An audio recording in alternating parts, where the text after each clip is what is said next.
C'est parce qu'ils sont pauvres. Non, c'est pas parce qu'ils sont pauvres. Prenons l'exemple, par exemple, des prisons. L'islam est la première religion des prisons. En fait, il y a une majorité de musulmans et de jeunes qui sont issus des quartiers qui sont en prison. Parce qu'ils sont pauvres. Non, mais justement, mais non, parce que en réalité, la masse des pauvres en France, elle est majoritairement blanche.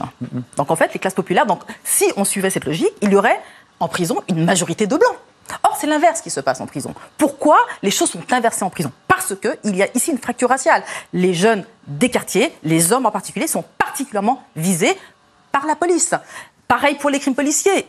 Comment se fait-il qu'il y a une majorité de jeunes hommes noirs et arabes qui tombent entre les mains de la police? Ceux qui meurent sont majoritairement des noirs et des arabes. Donc, expliquez-moi pourquoi il n'y a pas plus de blancs qui meurent des crimes policiers. C'est ça il est évident que les Noirs et les Arabes, les gens issus de l'histoire coloniale, évidemment, sont pauvres. Je dis simplement qu'à l'intérieur des classes pauvres, il y a une fracture raciale. C'est ça. C'est-à-dire qu'en fait, on ne peut pas envisager les classes populaires d'un seul tenant, comme si elles étaient homogènes. À l'intérieur, il y a un clivage de race à l'intérieur. Mais ça va plus loin. Pour vous, et j'ajoute que, justement, pour parler précisément des Gilets jaunes, les quartiers ne se sont pas manifestés spontanément et ne sont pas sortis rejoindre les Gilets jaunes. Mais faisons un petit retour en arrière. En 2005, ce sont les jeunes des quartiers qui sont sortis, qui ont été à l'origine donc en fait des émeutes de quartier dont je rappelle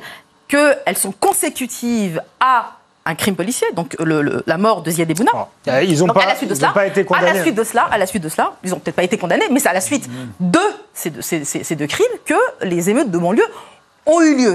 Donc à ce moment-là, les jeunes de ces quartiers étaient seuls dans la rue. Et j'ajoute qu'ils ont eu très peu de soutien de la part du reste de la société, qui est composé aujourd'hui de ces gilets jaunes aujourd'hui qui sont en déclin social. Oui, parce que je crois qu'ils sont ouvertement... Je trouve que précisément ces deux espaces-temps, celui des émeutes comme celui des gilets jaunes, témoignent des deux espaces-temps, celui de la race.